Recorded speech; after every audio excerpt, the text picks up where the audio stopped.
लाश को कोई भी हाथ नहीं लगाएगा। यह पुलिस केस है। यादव, फोटोग्राफ्स लो।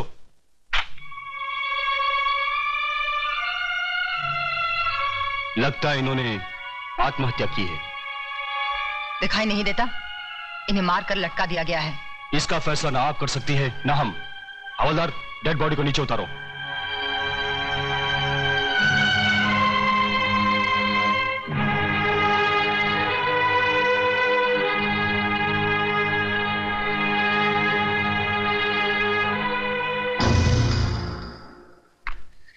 देखिए इंस्पेक्टर, देखिए, है क्या इनके गले पर कोई निशान?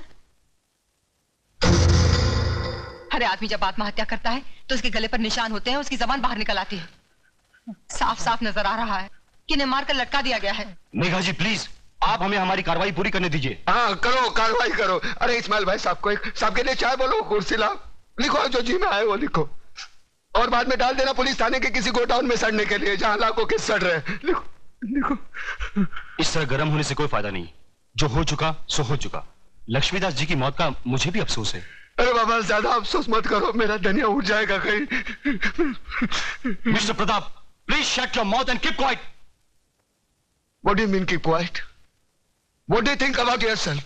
हाँ, ये खाकी वर्दी पहन ली, ऊपर टोपी पहन ली, हो गए कानून के रखवाले।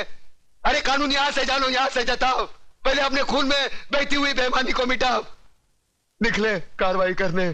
साला कोर्ट इनकी, कानून इनका, सबके सब साले मिले हुए। ना खुद गुनाहगार है, वो क्या लिखेगा रिपोर्ट? इन्हें पोस्टमार्टम के लिए हॉस्पिटल ले जाना पड़ेगा। हवलदार। ए हवलदार, ए संभाल के। ए देख, यहाँ छोटा मगज होता है, उसको धक्का लगेगा ना तो आदमी मत।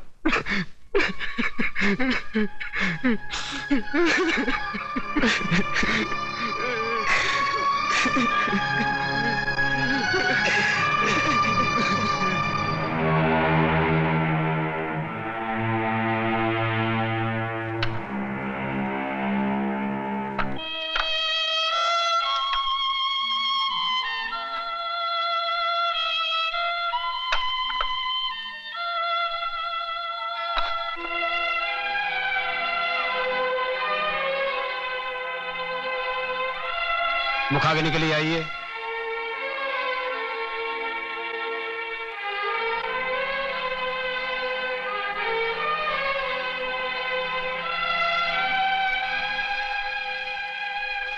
बड़ा बेटा होने के नाते मुझे एक वचन दे, मैं जिधर भी मरूं ना, मेरी चिता को तू ही आग लगाना।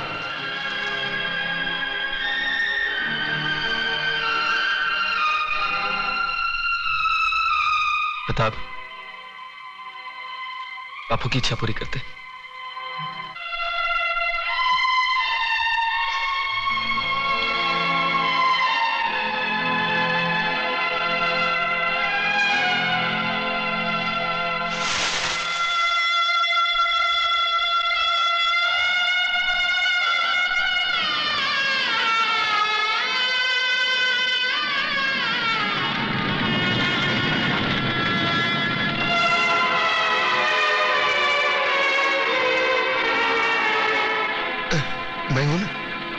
मैं हूं ना।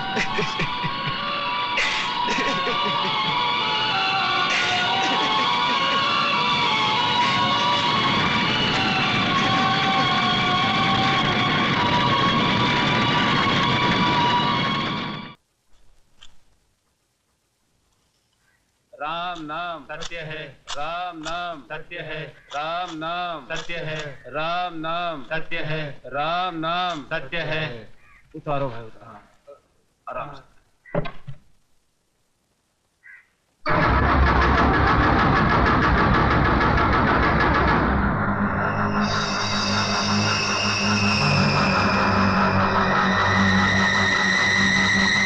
प्रताप, क्या है? ये वही आदमी जो उस दिन बापू से मिलने आया था। हाँ, मैं वही आदमी हूं जिसने तेरे बाप को शमशान घाट तक पहुंचाया। अब तुम दोनों की बारी है,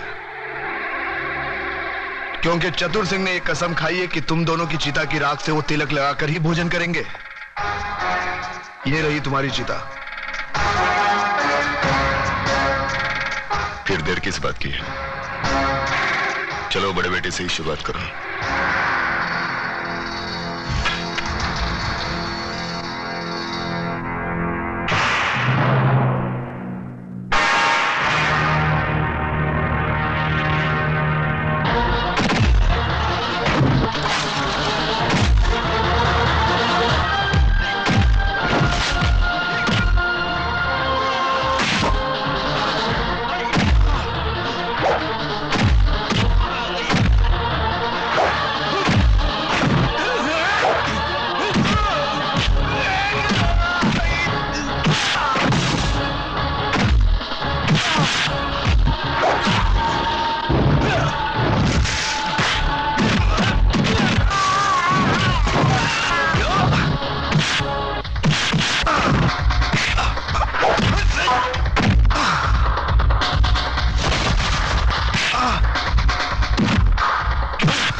घबराते क्यों हो देशमुख?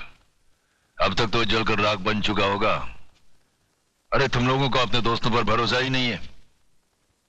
बस बस अब ये भाषण बंद करो, हमारे कान के पर्दे फट रहे हैं। बस बंद कर।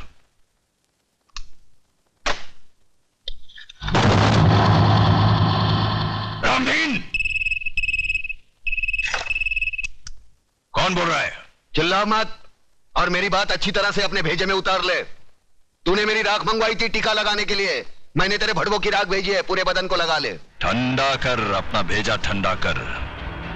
चतुर सिंह के आदमियों की चिता जलाना तुम जैसे पागलों की बस की बात नहीं है। ठंडा कर। यकीन नहीं आता तो उस राख को मसल कर देख, तेरे पालतू कुत्ते की निशानियां उसमें मौजूद है।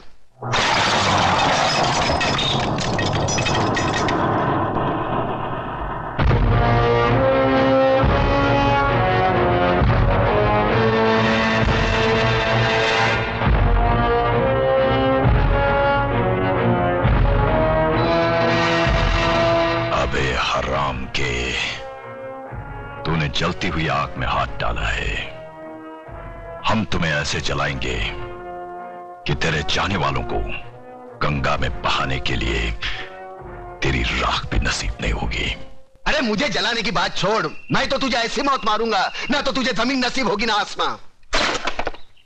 अतुल भाई, अतुल भाई, अतुल भाई गजब हो गया। अतुल भाई गजब हो अतुल गया। भाई बाहर आकर देखो तो सही। क्या हुआ कल्याण जी भाई?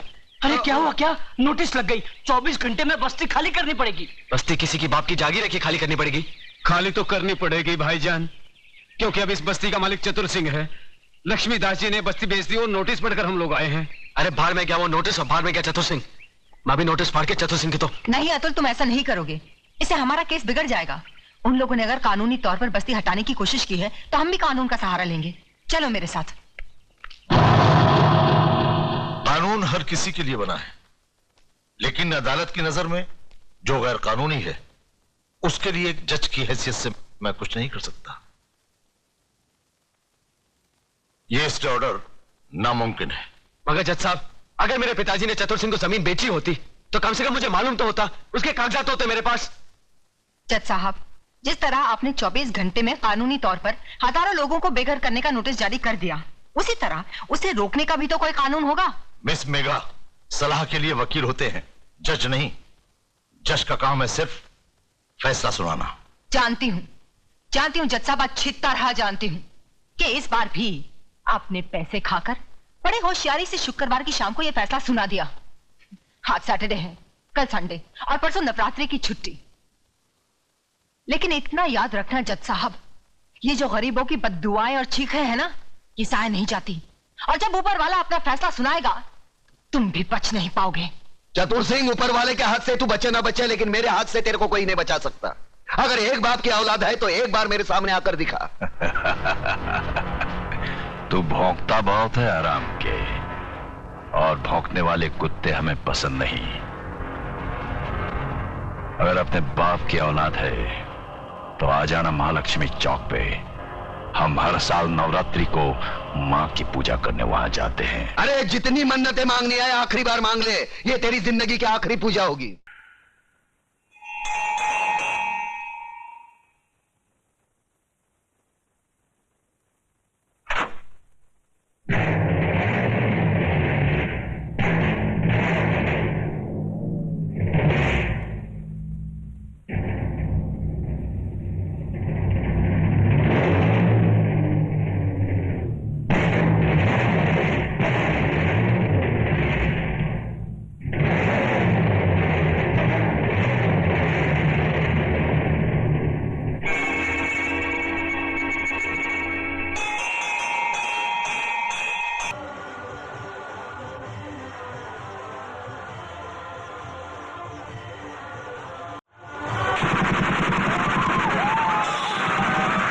क्या?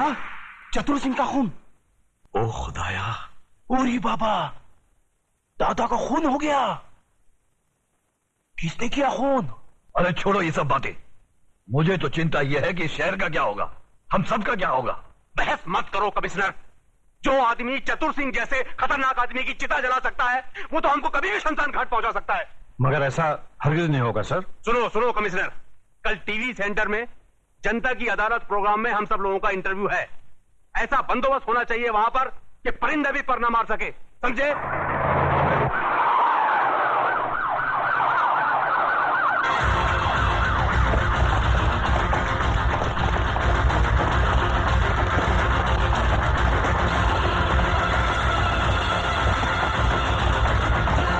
कादर, तो इधर है ना? Yes sir. पांडु, जरा पीछे रहे।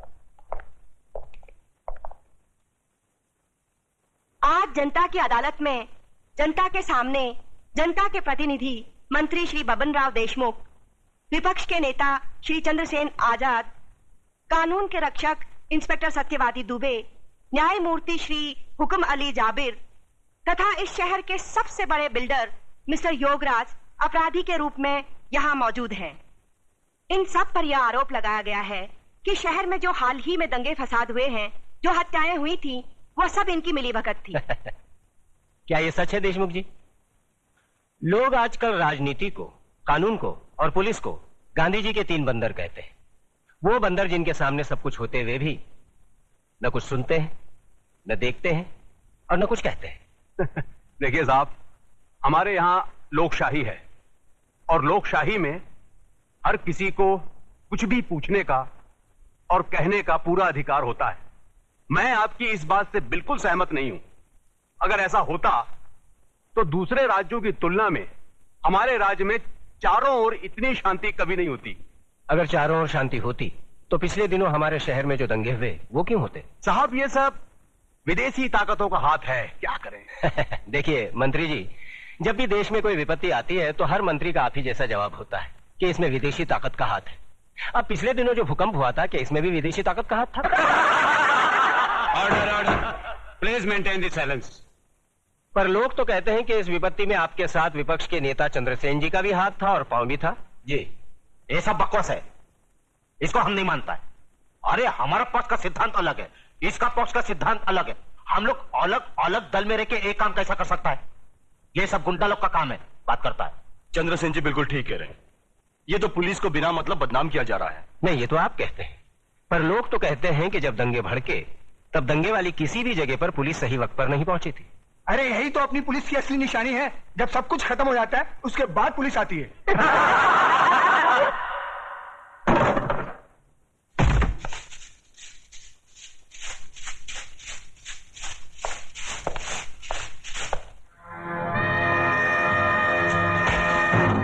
यही तो रोना है कि लोग हमें गलत समझते हैं। हमारी योजनाएं लोगों की समझ में नहीं आती। अब आप ही बताइए, झोपड़पट्टी की जगह साफ सुथरी कॉलोनी बने, टूटे फूटे गांव की जगह राहगीरों के लिए रिसोर्ट बने, इसमें देश की तरक्की नहीं है? बोलिए। पर लोग तो कहते हैं इसमें आपकी तरक्की ज्यादा होती है। सारा धन आप सब लोग मिलकर बटोर लेते हैं और डकार तक नहीं लेते।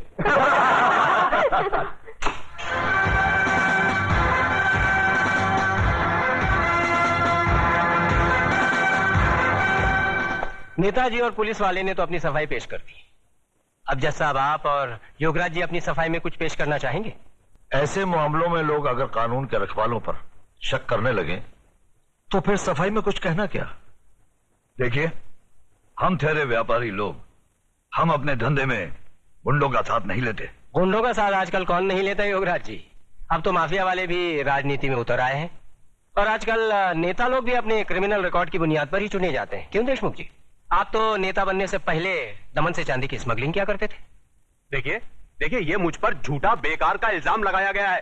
नहीं नहीं, आप स्मगलिंग करते थे या नहीं करते थे? बस। वैसे मैं भी इस बात को नहीं मानता, क्योंकि हर बड़े नेता को बदनाम करने के लिए लोग कुछ भी बोलते हैं। क्यों चंद्रसेन जी? एकदम सच बोलता है। आपके हर सवाल का मैं एक ही जवाब दूंगा कि अगर जनता की नजर में हम गुनहगार हैं तो फिर जनता खामोश क्यों है? बोलिए, क्यों हमें पिछले 15 साल से इस राज्य में चुनाव जिता रही है? जज साहब, हम पर लगाए गए सारे इल्जाम बेबुनियाद हैं। हमारी सफाई में मेरा यही जवाब है। अब फैसला आपके और जनता के हाथ में है, सुनाइए। अरे असली अदालत आज तक हमारे खिलाफ फैसला नहीं सुना सकी तो ये जनता की अदालत क्या खास सुनाएगी? देशमुख, तुम कभी कभी सच बोलता है।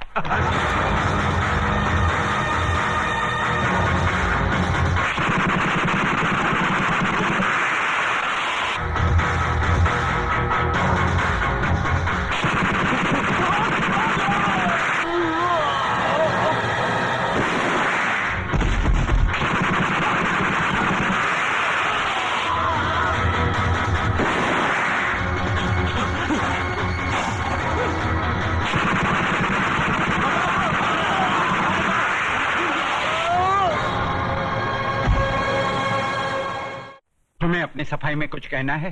क्या कहना? जो करना था कर दिया, जो किया वो सोच समझ कर किया। अब कहना आपको है। फैसला सुना दीजिए, मुझे मंजूर है। कुछ बोलता नहीं है, कुछ बोलता तो नहीं है, लेकिन ये ऑर्डर ऑर्डर। आज न्यायमूर्ति श्री विश्वनाथ सिंह ने अदालत में मंत्री श्री बबन राव देशमुख, विपक्ष के नेता श्री चंद्रसेन आजाद, न्यायमूर्ति श्री हुकम अली जाबिर, इंस्पेक्टर सत्यवादी दुबे, प्रख्यात बिल्डर योगराज और कुख्यात सरगना चतुर सिंह चिता के कातिल प्रताप नारायण तिलक को फांसी की सजा सुनाई।